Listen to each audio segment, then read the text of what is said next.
listen-only mode. Hello and welcome to the monthly Strengthening Families Networking webinar for the month of July. We are very happy to have you with us. Today we will be focusing on the Early Childhood and Health Learning Collaborative, hearing from presenters from the American Academy of Pediatrics who are bringing that group together to talk about what that is all about, how they're working, and what folks are doing with it. So our agenda for today, I will share some updates from the Center for the Study of Social Policy. We will hear from Martha Reeder at the National Alliance of Children's Trust and Prevention Funds, and after we've both done those updates, then we'll get into our topic. Hearing from Heather Fitzpatrick and Florence Rivera from the American Academy of Pediatrics. And I see that someone has their hand raised. That is a way that you can, within the webinar, let us know that you have a question. So if you do have a question and you would like to be unmuted, you can always raise your hand. If you have a question that we could answer by typing, you can type it into the question or chat box, and Trish or Martha or I will respond to you. So I will start with some updates from CSSP. I'm Kaylin O'Connor from the Center for the Study of Social Policy. Most of you probably know my voice by now. Just a little bit about the background on these webinars. We invite anyone to these webinars who's using the Protective Factors Framework, and particularly those who are coordinating Strengthening Families efforts, whether that's at the state or community or program or agency level. We jointly convene these between myself at CSSP and then my colleagues at the National Alliance of Children's Trust and Prevention Funds. And we coordinate different topics and guest speakers for each month. We always welcome suggestions of topics, or if there's an issue that you would like to speak about or would like to facilitate a conversation about with your peers, please let us know. There are recordings and materials from all the past webinars. It's a great archive at a Google site that's maintained by the National Alliance of Children's Trust and Prevention Funds. The link is there. We always send that out both in the follow-up email that you get after the webinar, which also has a recording of the webinar directly, but also in the monthly Strengthening Families e-update newsletter, which I assume you get if you are participating in the webinar. A couple of webinar tips: if you're having any trouble hearing, please check that you're in the right audio mode. So GoToWebinar gives you the option of being on telephone or being on mic and speakers. If you have mic and speakers selected and you also call in by phone, that can give some audio problems.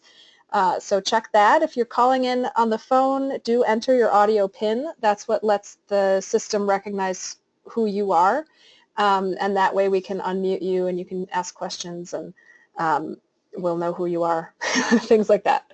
So let me share a little bit about our upcoming webinars. We do this the second Thursday of every month. So our next one will be on August 11th, and we're going to talk about strengthening families through supportive housing. Some interesting resources that I shared last month we're going to hear more about, and find out sort of what these supportive housing developments have been able to do from a protective factors standpoint to support families that are living in their developments who are at risk of child welfare involvement.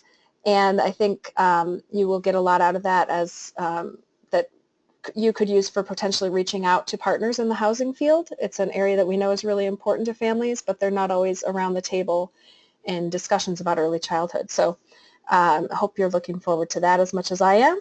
And then we'll have webinars on September 8th and October 13th. Those topics will be announced soon. And again, if you've got content you'd like to share or a topic that you think we should cover, please just let us know. This is a group endeavor and we always welcome your input. So I have a couple updates from CSSP. I just wanted to make sure that you are all familiar with what I mean when I say the Strengthening Families National Network. I consider you a part of it if you call in for these webinars. It's a network that has grown a lot. It started in 2005 with 7 pilot states. It wasn't called the National Network then. It took on that name in 2008. And we currently have 34 states that are members, as well as Guam. And as you'll see on the map now, we have the dark blue states are those that are officially members of the network. The light blue states are those where we know there's some statewide activity going on, but we don't have an active, we don't have state leads there, and we don't know of a central state cross-agency collaborative group that's working on it. I would encourage you, if you are in one of those states that's colored light blue, contact me. See whether it might work for you guys to join the network. If you do have a cross-system group that's meeting and we just don't know about it, I would love to know that. The network is free of charge. There's actually a handout in your on the webinar panel that's about the Strengthening Families National Network, and it explains what it means to be part of it. So I'd encourage you to contact me if your state is not currently a member. Also, if you're in a state that is not colored in at all and you want to let me know that there actually is some activity going on, please do that. We always like to fill in the map more, of course, and I just wanted to share that information. I also wanted to make sure that you all know we have a profile about each state that's in the network that's posted on our website. The exact address is there, but you can go just to Strengthening Families part of the CSSP website and then click on About and expand the line called State Strengthening Families Partners. We have recently updated profiles from Alabama, Colorado, and Vermont, and some states don't have a profile. Some states have a profile that may be out of date. So if you want to take a look at that, and if you're a state lead and you want to update it, contact me. I can send you the Word version and you can make updates. If you are not a state lead and you see that your work isn't represented, I'd encourage you to contact the state lead who is listed on the profile and work with them about how you can make sure that the state profile reflects your work as well.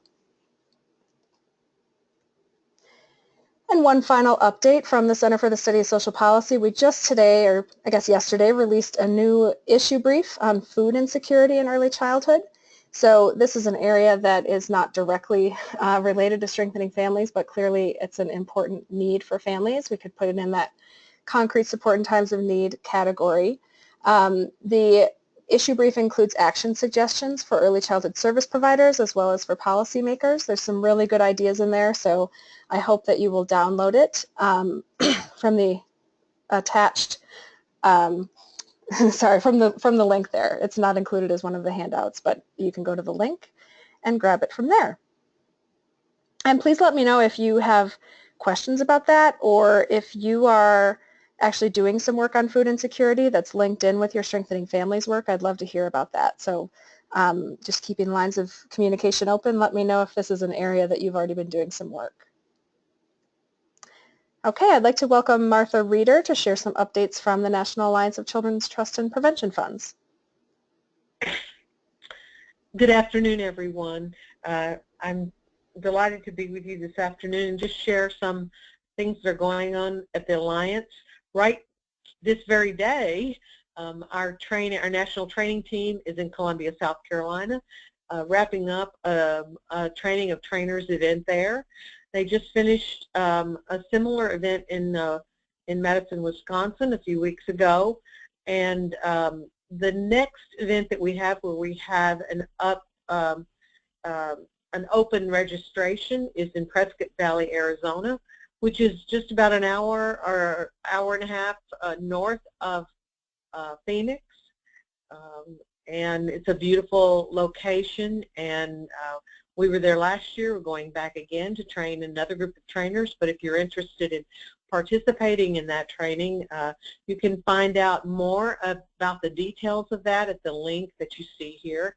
And we have some others in the planning stages right now, but this is the only one where we have a confirmed registration link at this point. And if you want to know more, you can always go to our website at trainers.ctfalliance.org, and any upcoming trainings will be posted there. There's also a place where you can join a distribution list where we regularly, if there's any new plans, we send it out to the whole list. So if you just want to be updated on what some of those opportunities are, check our website out, and you can do it that way. On the next slide, we're going to be just reminding you about some exciting things happening with the Birth Parent National Network. This is a very dynamic network of parents that are looking at how to do effective reform in the child welfare system, and they are about to begin a new series of structured conversations, this time on substance abuse prevention and treatment. And this is coming up the same facilitators, the parents that are facilitating this call, will be on both of these calls, but they're offered at different times to allow more people to participate. And the last time they had the structured conversations, I was privileged to be able to participate in those, and they were really excellent. And I also know the parents that are going to be facilitating these calls. I can promise you these are going to be some very meaningful discussions about substance abuse prevention and treatment, and you will not want to miss them if that is anything in your area of concern. So then in your handouts for the webinar today, there's more information about these structured conversations and how you can, the registration link is not out yet, but you can contact our consultant, Meryl Levine, and her contact information is there, and she can put you on the list to receive that information when it happens. We also have a virtual convening coming up in November, and this is the second event like this we've had. The last one, it was really helpful because it offers a lot of opportunities to hear keynote presentations and very in-depth workshops that you can just participate on via teleconference, and so they're very helpful and reach a lot of people that way. The next slide just really shares something about the Birth Parent National Network and the fact that this is for organizations and parents, and you must apply to be part of it, but it's a very simple process, and you can go to this link and complete that process. Last month, the Alliance National Parent Partnership Council presented a lot of the information that they've been working on during this very webinar.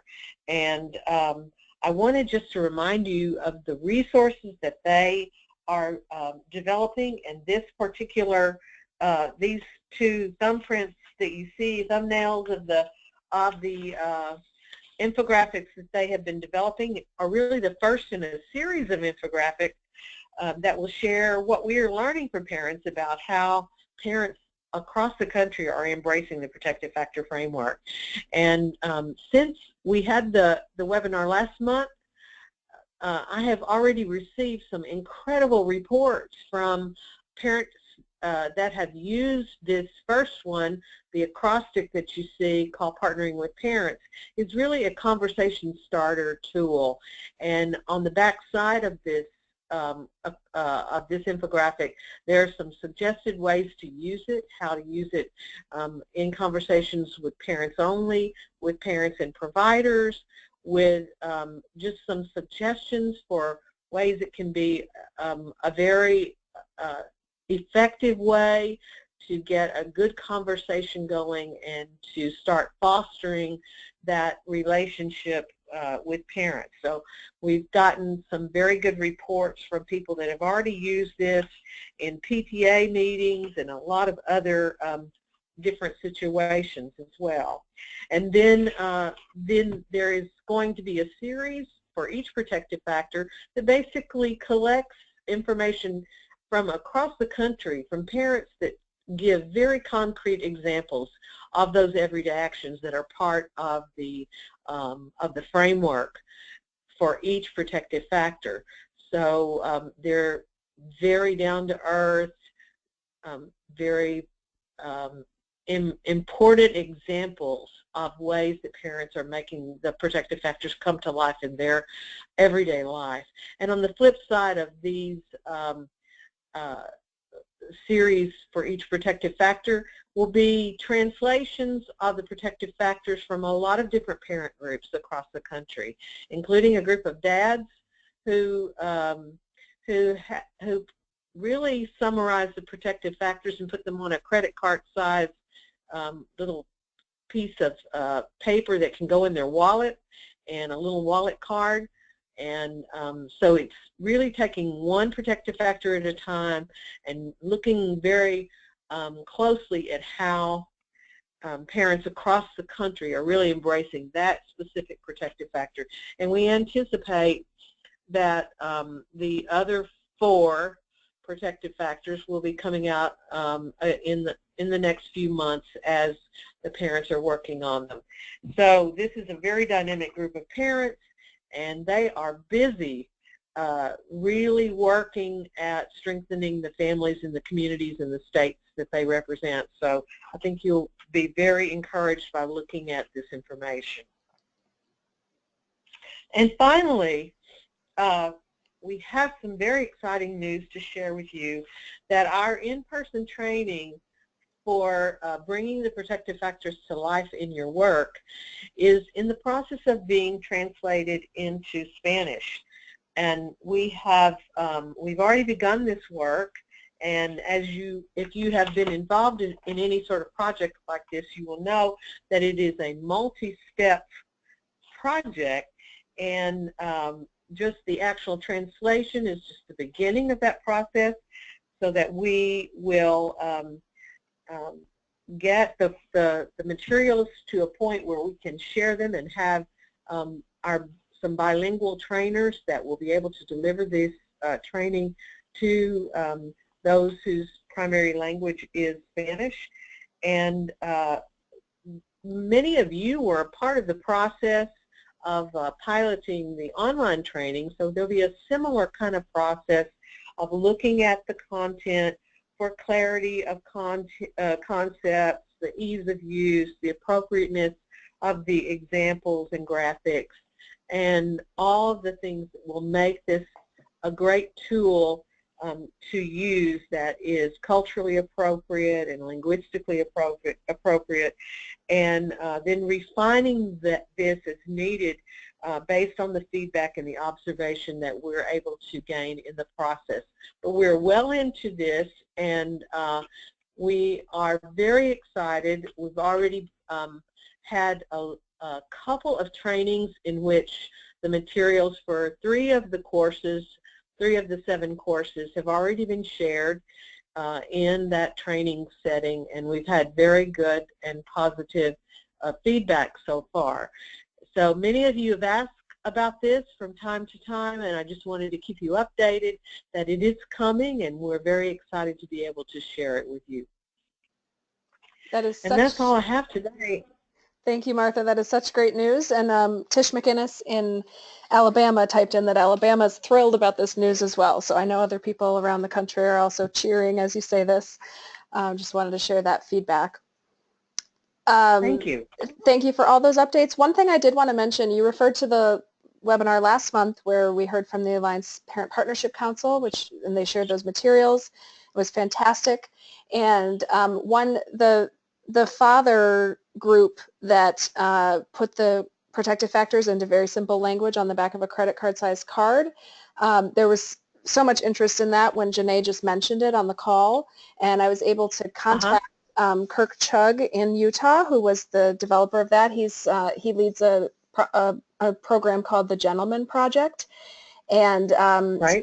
I just want to make sure everybody knows, if you look at last month's Strengthening Families e-update, we did feature their card, what they did, and their Father's Day event that they held, and how they're aligning their work to the protective factors after Kirk went through the training of trainers. So it's all connected. Yeah. I met Kirk in Salt Lake City when he was part of the training of trainers there, and we had several fathers in that group, and it was really fun to get to meet him in person. And I wasn't surprised when I saw with what he came up with, because he was very enthusiastic during the whole training. Yeah, it's so great. And so I just wanted to make sure everybody knew, check your newsletter. I know sometimes those newsletters can go unread in your inbox. It happens to me too. So if you want to go back and check that. Also, Kirk very generously said if anyone wants to let him know if they want to order some of those cards, he would put together a group order and everyone who's interested could split the cost. But you need to let him know this month. So contact him by August 1st, and then he'll figure out how large the order is and how much it's going to cost for everyone who wants some. So check that out, and thanks, Martha, for reminding me to share that little tidbit. Great. All right, so after all those updates, I'm going to go ahead and introduce our Speakers for the day, Heather Fitzpatrick and Florence Rivera, are with us from the American Academy of Pediatrics. Joanne Kelly is also part of their team, but she is in an airport right now, so she's not part of the presentation today. Heather has been a longtime partner with Strengthening Families and helping to figure out how pediatricians can be engaged in building protective factors, and this is a continuation of that interest that she has in ensuring family and child well-being through the pediatric practice. And so welcome, Heather, and welcome, Florence, and we look forward to hearing what you're going to share. Thanks so much, Kaylin. Yeah, we're looking forward to sharing with you about some exciting work that we're doing, and thanks for letting us be on the call today. It's nice to be with you all around the country, and I wish I could hear your voices, but hopefully we can connect afterwards. So yeah, we want to share with you today a little bit about a learning collaborative that really phase one, we kind of think of it, the pilot phase sort of began and ran last year, and we've been able to learn from that and build and expand upon that work, which Florence will go into kind of in the second part of our presentation here. So yes, as Kaylin mentioned, Joanne Kelly has been a part of our team but is not with us today, but we wanted to make sure we acknowledged her efforts. So as you can see here, this is a joint effort, and it was really a combination of funding both from the Head Start and National Center on Health that the AAP held the cooperative agreement for the last 4 years. In addition, the American Academy of Pediatrics Friends of Children Fund also provided support for this project. Both felt strongly about the need and the mission that we had for this learning collaborative to bring together, in this particular case, that in the pilot, the Head Start and Early Head Start programs, as well as the medical home, to talk about how we can collaborate more effectively, to talk about the issues related to toxic stress and the ways that we can prevent toxic stress, including promoting the protective factors. And so that's that joint effort, that next slide there that you see there. So just to kind of talk to you a little bit on this next slide about the medical home model, this is really a model that the Academy has promoted for decades now, first really kind of named in the 60s and continues to be refined to this day and adopted by many organizations around the country. And really kind of the key components that we continue to promote are that it's accessible, and that doesn't just mean in terms of physical accessibility, but that families have access to their primary medical provider, their child's primary medical provider, when they need to, and at times that are convenient for them, that it's family-centered, that it's the family's view that's being taken into consideration first, recognizing their expertise as around their child's health, that the care is coordinated so that the medical home does not operate in a silo, but it in fact interacts consistently with community partners along with the family, of course. And that it responds to various cultural differences and needs, and that it recognizes that not all families are the same and they approach health in a different way. So we took that model and paired it then with the needs that we were seeing. So on this next slide, talking a little bit about the fact that we're seeing that children and families, obviously we know, don't live in silos, but systems, as we're hearing, obviously usually do, or unfortunately do, maybe is a better way to put it. And we wanted to try to take these two systems that the Academy had access to through the pediatrician members that we have. We have over 66,000 members at this point, and then through our cooperative agreement with the Office of Head Start, able to access Head Start and Early Head Start programs to try to do a better job of meeting some of the needs that we were hearing expressed. Just from those two stakeholders, we understood that there was definitely a lack of understanding of what some of their requirements were, both from the medical home side and the Head Start side, and that they had different policies that were not always congruent with one another, and sometimes brought tension. And we felt like there were definitely some ways we could help improve that, and we were able to identify those ways. So we'll get into that in just a second. So on this next slide, talking just a little bit about some of the challenges, and I don't think this is going to necessarily blow anyone's mind here. I think some of these are very well known, but the first thing that we heard from our partners that participated in this project, and I'll tell you a little bit more about them in a second, was just the lack of time. And the lack of time included being able to meet together, to come together, to build those partnerships, to even research, if you didn't know where to go, how to find those community linkages, and really just even be able to build a relationship individually between one agency and the next. And it kind of gets at that second point there then, that there was a lack of personal connections between those systems. So Mary at the medical home didn't know that Susan at the Head Start program would be the best person to contact, and those relationships didn't exist. And one of the things we were able to address through this learning collaborative is at least the beginning of those relationships. There are certainly payment system issues on the healthcare side of things that don't always encourage coordination. And then just even establishing shared methods of communication. Again, very basic, but something that we were hearing through our continued to be one of the more significant challenges. So the next slide there, we're just taking a look at the learning collaborative model that we used. Some of you, I'm sure, are very familiar with this, but we try to take a plan, do, study, act approach.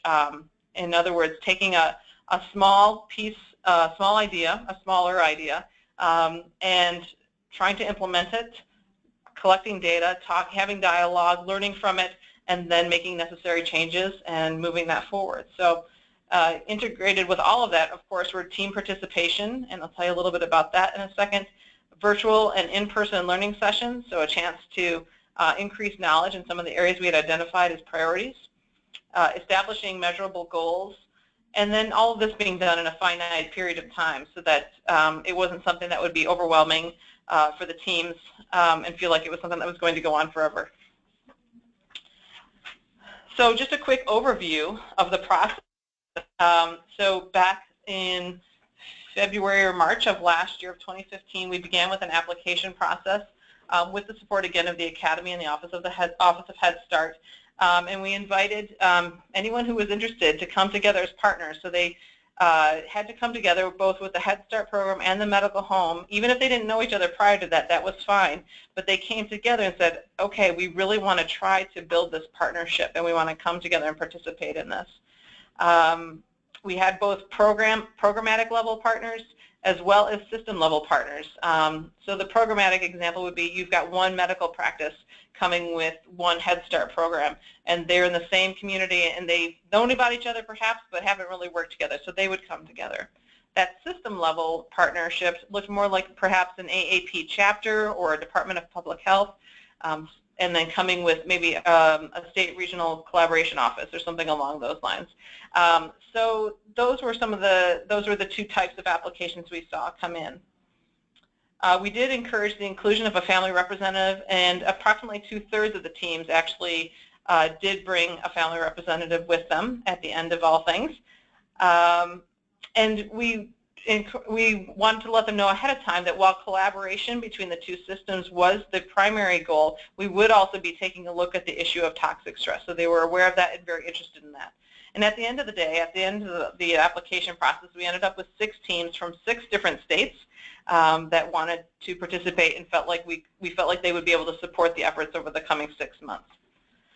So on the next slide, taking a look at the goals for the Learning Collaborative, as I think I've already mentioned, but just to make sure that we are clear here, but the first one was increasing collaboration between those two systems, the Head Start and the medical home system, moving from just forming or just networking to complete collaboration. And then we wanted to increase knowledge around toxic stress and increase the ways in which this is incorporated into kind of the daily operations of both of those systems. So we started by we wanted to look at the science of it. How is it impacting the body? How is it impacting early childhood development? How is it impacting the ability to learn? How is it impacting lifelong health? And taking a look at what that means to take a trauma-informed approach to something.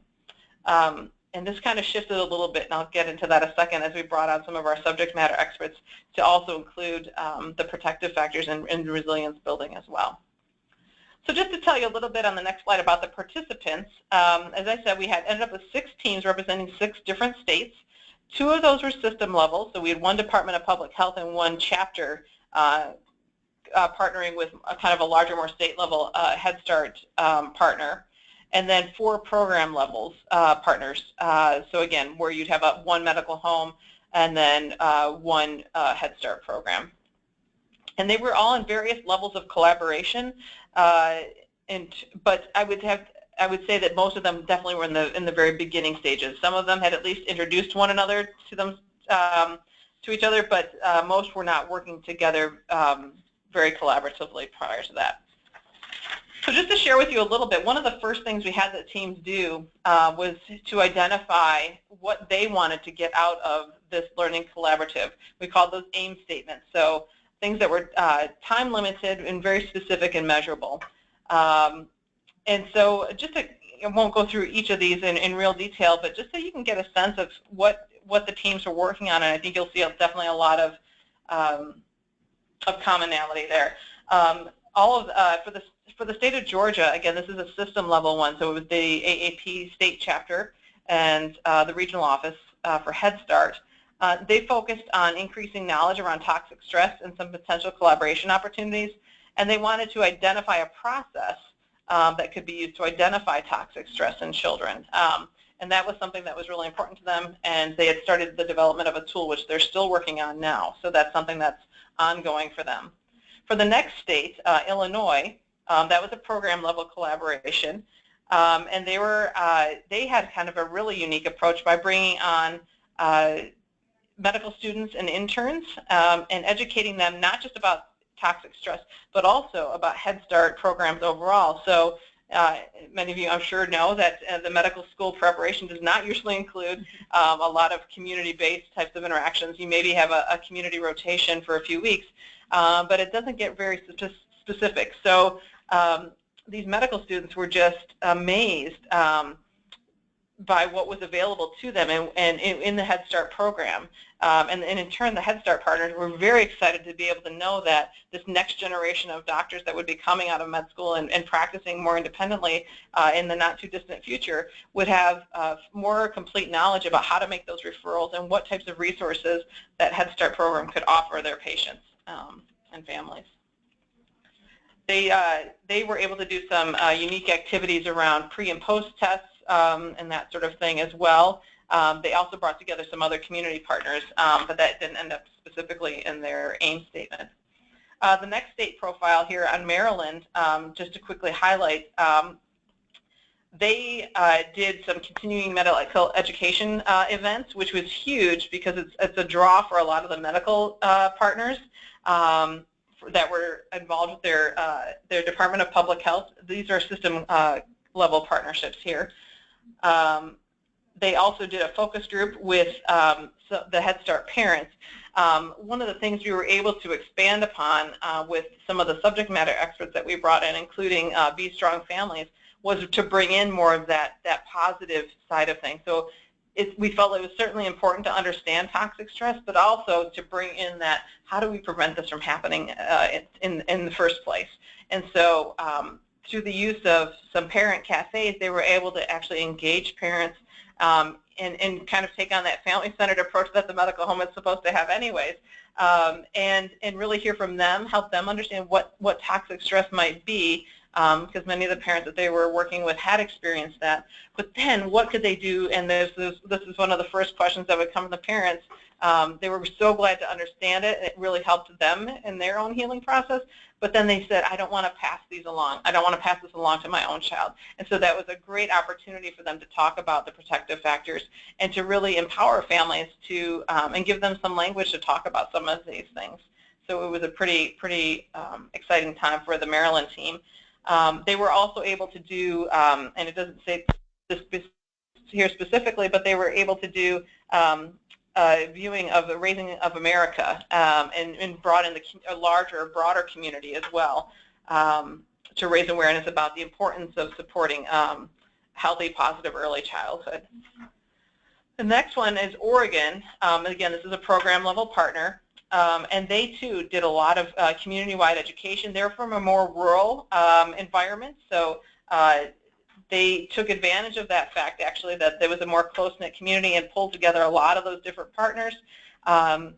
They did educational sessions around toxic stress as well as the protective factors through the use of parent cafes. And then they also, and this was something that was very exciting for us, they actually revived their Health Services Advisory Committee, which Head Start's obligated to have, but it struggled for a little bit, but they were able to bring in those pediatric healthcare partners to kind of bolster that work and really take into account what they'd learned around the protective factors and toxic stress. So we were really excited to see where they were able to bring their work. The next profile there, Texas, again, a program level partner, focused a lot around the education, and this is a neat example, and they've given us a quote in the process of preparing their final report from this learning collaborative, that they were actually physically located next to each other. It was an FQHC and the Head Start program. And in talking with families from the Head Start side, they didn't even know that the medical home next door existed and was available to them as a resource. And likewise, the staff at the clinic didn't necessarily know how to engage the Head Start program as a resource either. So it was just one of those things where, you know, despite the fact that physically they were so close, they just did not have that. Those challenges that we talked about at the very beginning, that time, that personal connection wasn't there, and it really prevented them from having the type of collaboration that they wanted. But participating in the Learning Collaborative was able to give them those opportunities to build some of those bridges and be able to take it forward. And then finally, the last state there is the state of Washington, and this was the thing that I was really excited most about with this partnership was that they were able to develop a referral process that was formalized. Again, they had known about each other. They were fairly close to one another geographically speaking, but did not necessarily have those processes in place to make those referrals happen bidirectionally. So they created those resources. Those are available for folks to use. And they've had a lot more luck now, and actually had increased. They were able to document a real increase in the number of referrals being made, which you can see there in some of their aim statements, that they were really working to make sure that they could increase those referrals back and forth between the clinic and the Head Start program. They too did quite a bit of educational work and screening around toxic stress. So finally, just to kind of go next over kind of the support that was provided to the teams.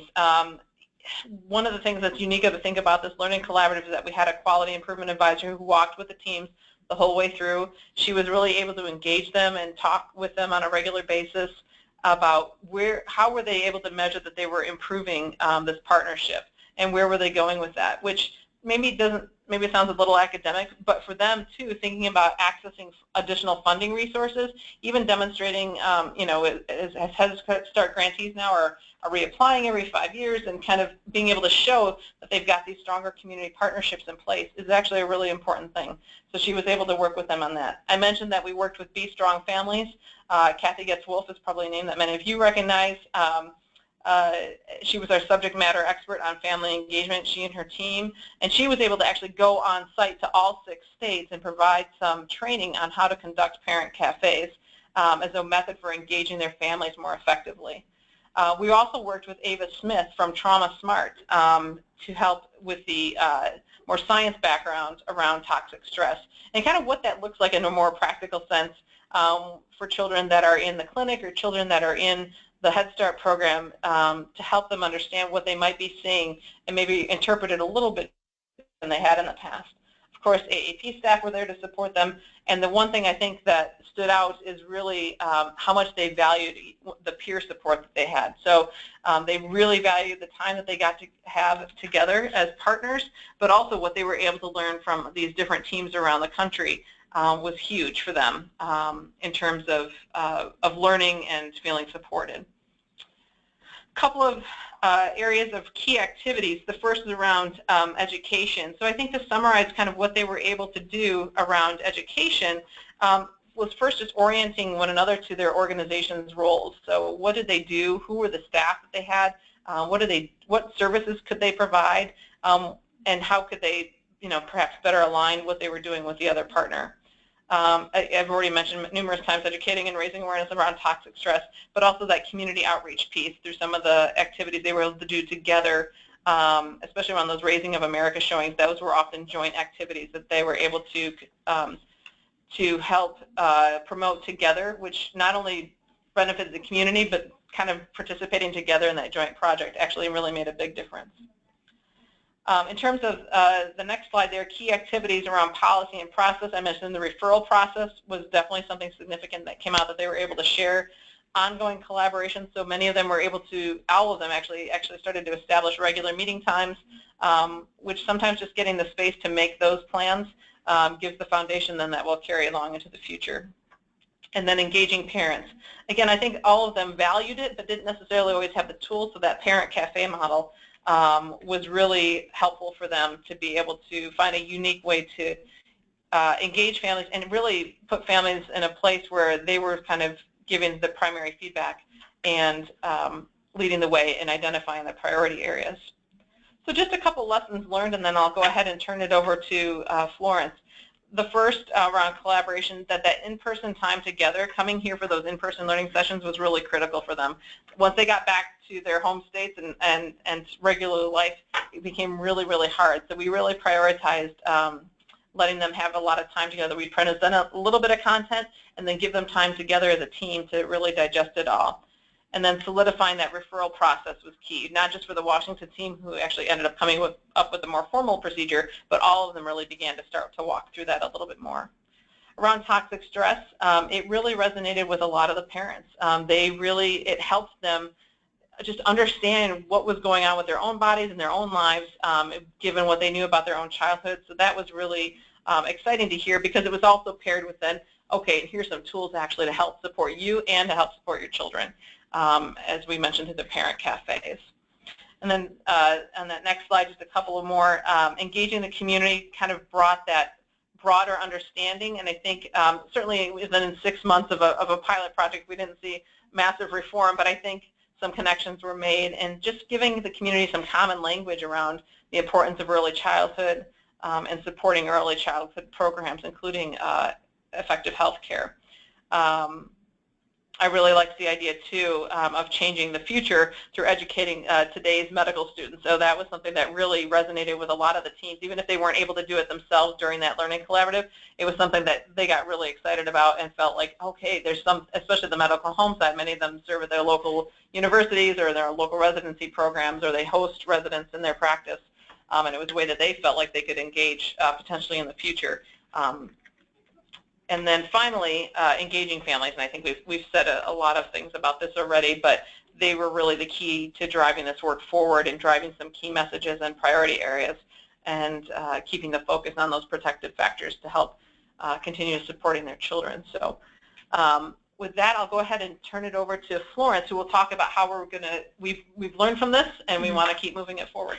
Yeah, so thank you, Heather. This is Florence Rivera. I've had the privilege of building on Heather's pilot and model to expand a little bit. We actually have 16 teams in this iteration, and I think if you'll move to the next slide, I think what's important for us to also note is that different from that first shorter pilot of 6 months, we have established essentially Office of Head Start and Office of Child Care collaborated on fundings and created the National Center on Early Childhood Health and Wellness, which now incorporates Head Start, Early Head Start, and child care programs, which has added an interesting layer to help those who don't necessarily have that Head Start infrastructure and support on how they do this in their community level. But in addition, we also have more time, and so this model this year, or this iteration, has just began this May, but will actually be following them through several years' worth, and I'll get to that in a moment. But those are kind of the key differences between that initial pilot and what we're doing this time around. But essentially, everything else is the same in terms of our aims and a lot of the barriers and challenges that we're seeing. So as I mentioned, we have 16 teams. 9 are Head Start or Early Head Start programs. And for those of you who are not familiar, you often we'll see a Head Start without an Early Head Start, but which serves prenatal, so it'll enroll pregnant women and in that 0 to 3 age group. But often when you see the 0 to 3, the Early Head Start, you'll have a Head Start combined, but it's not always the case, just for some background information. This also includes 2 migrant programs, so they serve very transient populations in their clientele, and their Head Start model is a little bit different than what we would call perhaps a typical model. So it's been interesting to work with them as well and see how do we adapt some of these collaboration skills for an ever-changing population.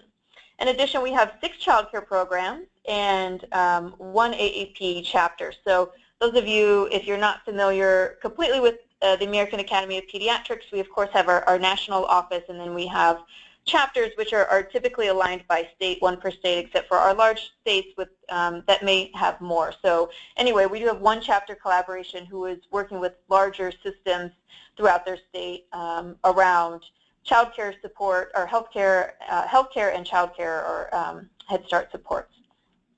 So, and one thing it might be important as well is that Head Start programs have the benefit of having some sort of mental health expertise somewhere on their team. So it might be a consultant that comes in for a few hours, or it might be a full-time staff person, but they still have this infrastructure that supports a lot of this content, or might be able to really help translate some of that in the program. And child care programs do not always have this resource. And so our 6 child care programs had to work with the community to identify a mental health expert. Is that an LCSW in the clinic, in their private clinic, or a mental health community clinic, depended on the team. But it was interesting to see what sort of collaborations already existed there and which ones they built just for this learning collaborative. So just a little bit of background information about that. And then if you wouldn't mind going to the next slide. So the format was very similar to what Heather just talked about. We build on in-person learning sessions. We started this May. We had our first June learning session, which brought together 4 representatives from all 16 teams. So theoretically, you had your mental health representative, you had 2 from your Head Start or child care, and your medical home representative was the makeup of your team. Now, some of them did choose to send their family representative in place of one of their early child care, Head Start or child care representatives.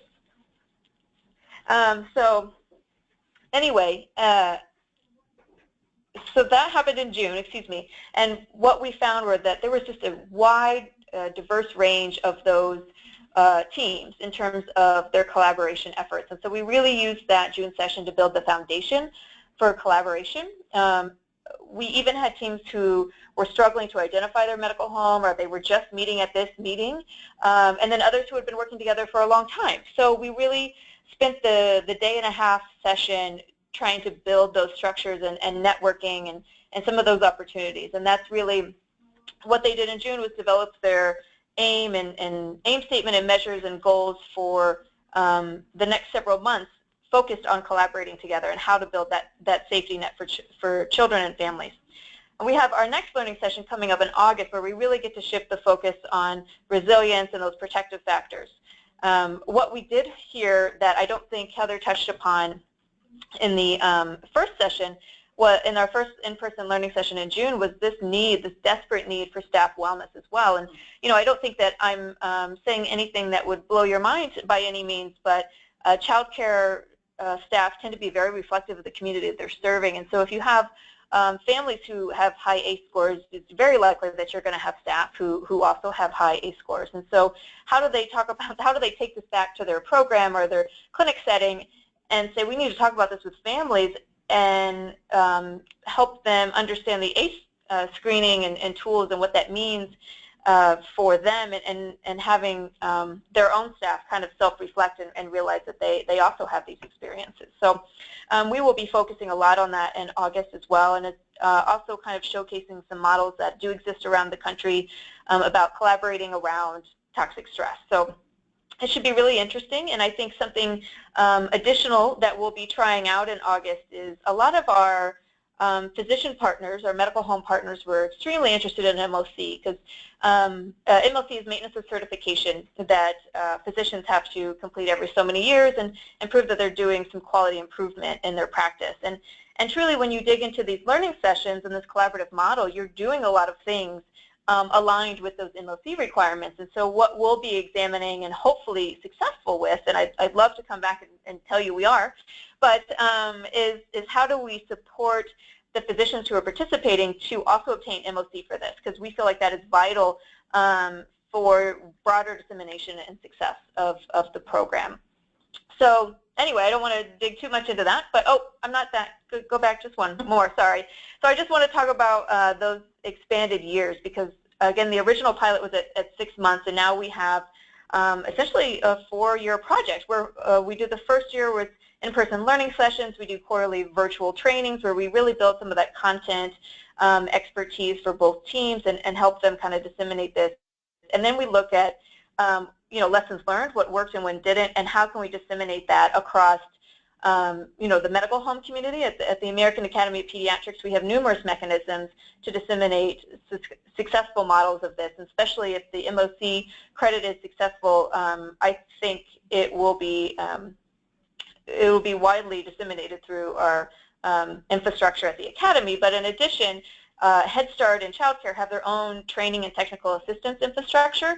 So we'll be looking in years 2 through 5 of how do we tap into those resources and make sure that we get this message out of how this works and how you can do it and take it back for your communities too. So now with that, would you mind going to the next slide?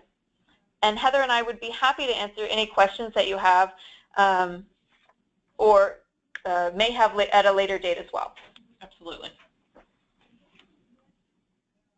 Thank you guys so much. I want to encourage people to either type in a question, excuse me, or raise your hand if you'd like us. I could unmute you and you'd be able to speak. I do see someone has raised their hand, so let's track that down. Catherine Benda, I'm going to unmute you. Are you there? Hi. Yep. Can you hear me? Yes, perfect. Hey. Well, I just want to actually a comment. I am part of one of the partnerships that go around this year, but I'm on from a collaborative point of view. I'm not the ones going down to the team, but I'm at the meetings where they're bringing information back, and it's been fabulous information. And the film that was shown on toxic stress that was on the website that they shared with us, I've been able to take that to our foundations to say, here's a springboard from where we have to start the discussion on social emotional development, and it's been well received, and I really recommend that film as well.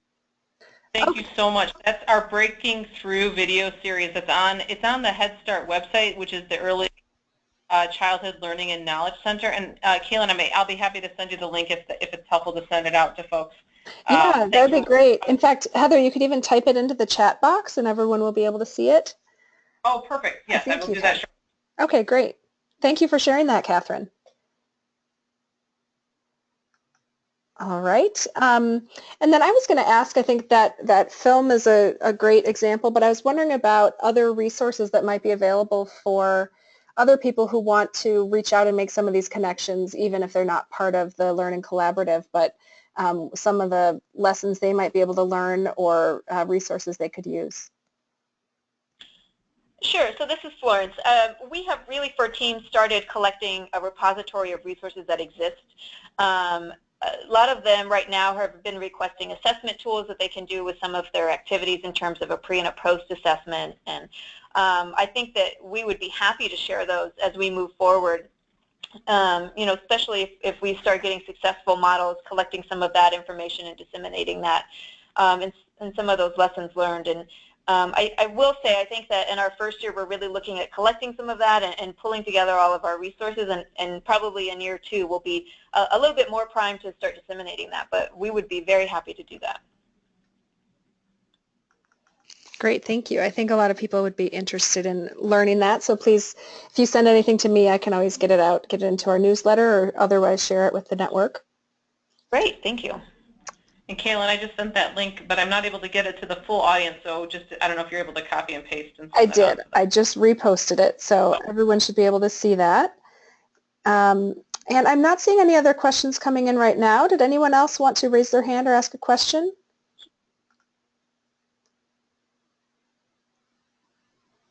And if folks are shy now, just that last slide that we have there has our contact information for the National Center.